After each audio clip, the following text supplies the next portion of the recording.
Eropa dipaksa untuk mundur ke belakang lagi karena kan kita juga sama-sama tahu bahwa Eropa komit untuk mencoba net zero karbon ya di tahun 2030 ke depan, tapi dengan adanya kondisi seperti ini mereka harus mundur ke belakang dan mengaktifkan energi primer lainnya seperti batu bara.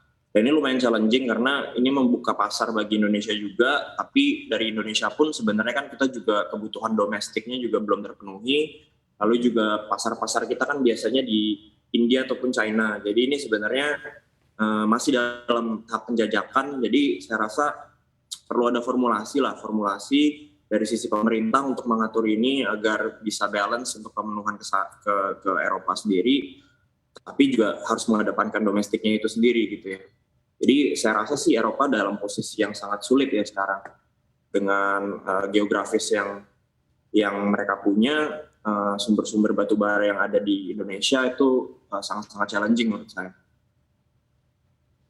Oke Mas Arief, dengan kondisi yang sulit begitu ya, dapat dikatakan sulit seperti yang Anda jelaskan tadi, apakah memang harga batu bara dan juga gas pastinya di global juga akan terus melonjak dan ke arah yang tidak masuk akal? Saya prediksikan selama kondisi geopolitik di Australia dan China masih seperti sekarang, dan juga perang Rusia dan Ukraina masih seperti sekarang, saya rasa kalaupun ada fluktuasi akan stabil di harga yang tinggi seperti ini, karena memang ini kan sesimpel supply demand ya. Jadi kita pun mengalami kontraksi dan krisis energi di awal tahun itu dikarenakan Australia stop supply ke China, ditambah lagi sekarang kita ada demand tambahan ya dari krisis di Eropa ini sendiri. Jadi saya rasa dalam tahun 2022 apabila tidak ada perubahan yang signifikan dalam keputusan geopolitik ini akan masih seperti ini sih Pak kondisinya. Baik, Mas Arief, bila memperhatikan data yang ada begitu ya, pada tahun 2021 saja produksi dari batu bara RI hanya 97% dari target. Per 24 Juni 2022 begitu menurut Kementerian ISDM, produksi batu bara RI juga baru mencapai sekitar 43%. Resiko cuaca masih menjadi kendala dan menurut Anda juga apa yang akan terjadi di kondisi ini? Apakah memang demand batu bara sangat tinggi, produksi juga menjadi tidak bisa menutup? Iya, jadi memang kita dalam pencapaian kalau kita peer to peer dengan bulan yang sekarang memang kita ada kemunduran, kita baru sekitar 40 sekian persen ya. Kalau di tahun ini kan sebenarnya target kita kan produksi 663 juta. Ini pun challenges-nya banyak ya, karena rantai pasok pun harus kita tetap jaga di sumber tambang sampai ke infrastruktur, dan ini juga kenaikan kontraksi harga di infrastruktur juga naik gitu ya. Jadi kita menghadapi yang dimana demand ini terus naik, tapi kapasitas produksi di sumber tambang itu mengalami stagnasi ya.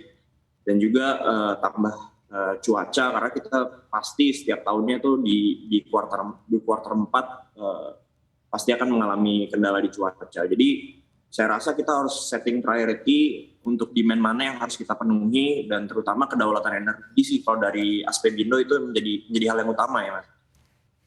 Oke baik, Mas, ini juga kalau kita perhatikan salah satu faktor yang menjadi tantangan dalam meningkatkan produksi batu bara RI ini ada krisis alat berat juga menghantui produksi batu bara. Naiknya harga komoditas baja dan mineral membuat produksi tambang juga menjadi lambat dan pastinya juga mengarah ke mahal. Apakah memang lonjakan harga komoditas tambang ini akan terus terjadi dalam jangka waktu yang cukup panjang?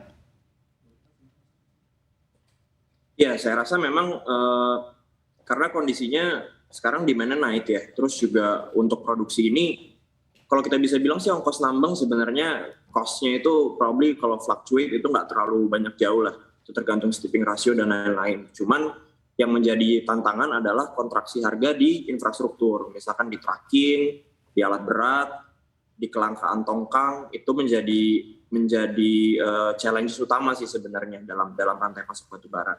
Jadi sebenarnya mungkin upaya-upaya pembukaan IUP-IUP yang baru itu bisa diakomodir juga, kan beberapa kan ada izin-izin yang dicabut. Nah itu kita juga mungkin bisa mengambil peluang untuk produksi IUP yang telah dicabut kemarin oleh BKPM dan Minerba untuk bisa diaktifasi dan difokuskan ke market-market yang memang kita prioritaskan gitu ya.